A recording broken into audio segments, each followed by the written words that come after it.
ఇప్పుడే ఎన్గోల్డ్ బయర్స్ కి కాల్ చేయండి. మీ తాకట్టు బంగారం కష్టాలకి గుడ్ బై చెప్పండి.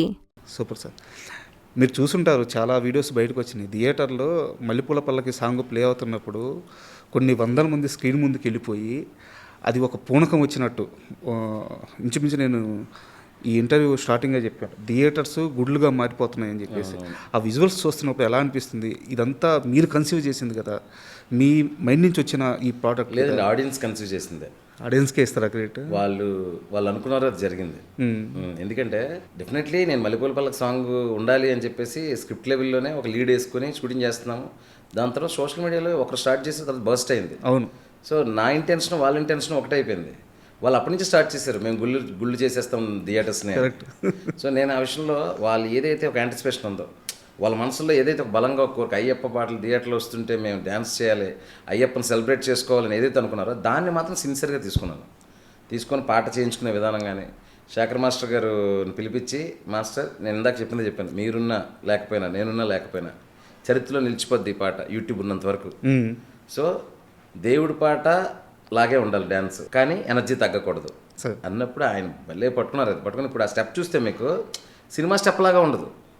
అవును, అలాగని ఎనర్జీ లేకుండా ఉండదు. అది భజన కరెక్ట్గా అయ్యప్పలే వేసుకునే నృత్యంలా ఉంటుంది. ఎగ్జాక్ట్లీ. అవును.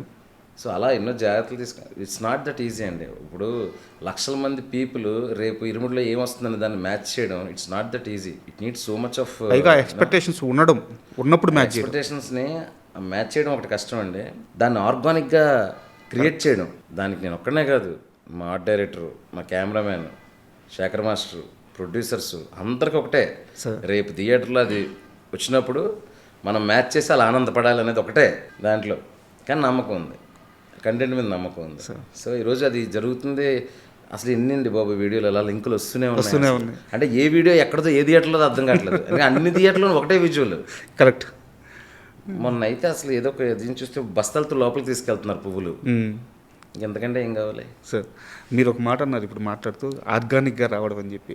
డప్పు శ్రీను గారి గురించి ఖచ్చితంగా మాట్లాడుకో సాంగ్ గురించి. 13 సంవత్సరాలుగా నెంబర్ కరెక్ట్ కాదు, 13, 12 ఆయన ఎన్ని దగ్గరలో ఈ పాట పాడారు, అసలు ఈ పాటకి ఎంత ఒక రీచ్ తీసుకొచ్చారో. అలాంటి మనిషిని ఆయన చేతే, వేరే సింగర్ పెద్ద పెద్ద సింగర్ల చేత పాడించకుండా కాన్షియస్గా ఆయనే పాడాలని ఒక నిర్ణయం తీసుకొని ఆయన్ని తీసుకురావడం, ఆయన ఇన్ని కోట్ల మందికి కొత్తగా పరిచయం చేయడం చాలా అద్భుతంగా అనిపించింది. ఫస్ట్ తీసుకున్న డెసిషన్ అదేనండి. నేను ఫస్ట్ ఏం చెప్పానంటే, పాట యూట్యూబ్లో విని నేను అక్కడ చిన్న లీడ్ షూట్ చేసిన తర్వాత, ఎక్కడున్నారో ఆయన తెలియదురా, కానీ అతనే ఈ పాట పాడాలి, అతను ఎక్కడున్నారో పట్టుకోండి అని. ఆ లిరిక్ కవర్ రాస్తారో వాళ్ళని పట్టుకోండి, ఆ మ్యూజిక్ కవర్ కొట్టారో వాళ్ళని పట్టుకోండి. ముగ్గురిని పిలిపించి ట్రైడెంట్లో బుక్ చేసి జీవి గారిని పిలిపించి, ఆయన జీవి గారు విత్ అట్మోస్ట్ రెస్పెక్ట్, వాళ్ళు వస్తుంటే ఈయన లేచి నిలబడేవాళ్ళు.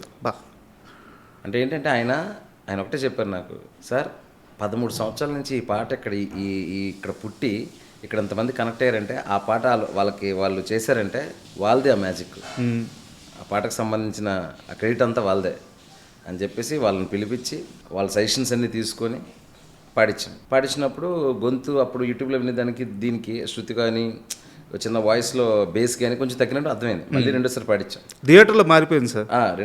మారిపోయింది, దానికి లాజిక్ చెప్తాను. రెండోసారి మాడించాం కానీ ఎక్కడో చిన్నది ఉంది నాకు, ఏంటి అని.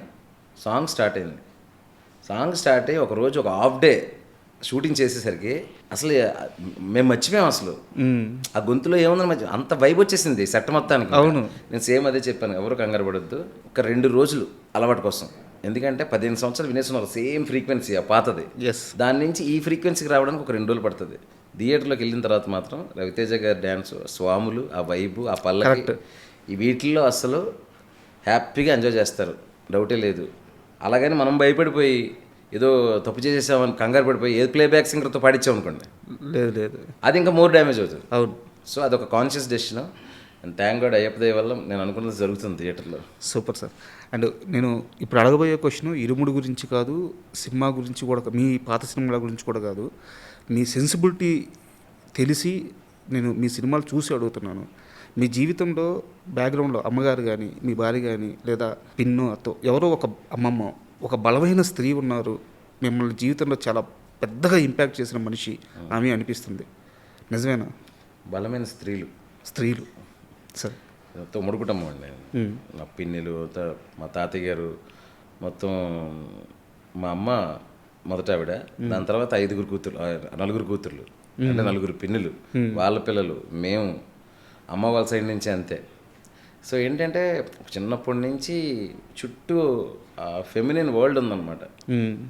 సో అది దాని తర్వాత కాలేజ్కి వెళ్ళిన తర్వాత మన ఫ్రెండ్స్ అమ్మాయిలు అవ్వచ్చు. అసలు ఏమనంటే ఒక అమ్మాయి పాత్ర లేని మనిషి జీవితం ఏ ఫేజ్లోనే ఉండదు. అంతే సార్. సో వాళ్ళ తాలూకా ఇది ఉంటుంది. కాకపోతే ఏంటంటే నాకు బేసికల్గా ఈ మిడిల్ క్లాస్ మెంటాలిటీస్, వాళ్ళ మధ్యలో ఉండే కాన్ఫ్లిక్ట్స్, వాళ్ళ మధ్యలో ఉండే ఎమోషన్స్ అవి బాగా ఇష్టం అనమాట. అంటే నేను స్వతహాగా వాళ్ళతో పాటు ఉండి మాట్లాడి ఇష్టపడతాను. సినిమాలు తీసేటప్పుడు కూడా నాకు అలాంటివి టచ్ చేయడం ఇష్టం.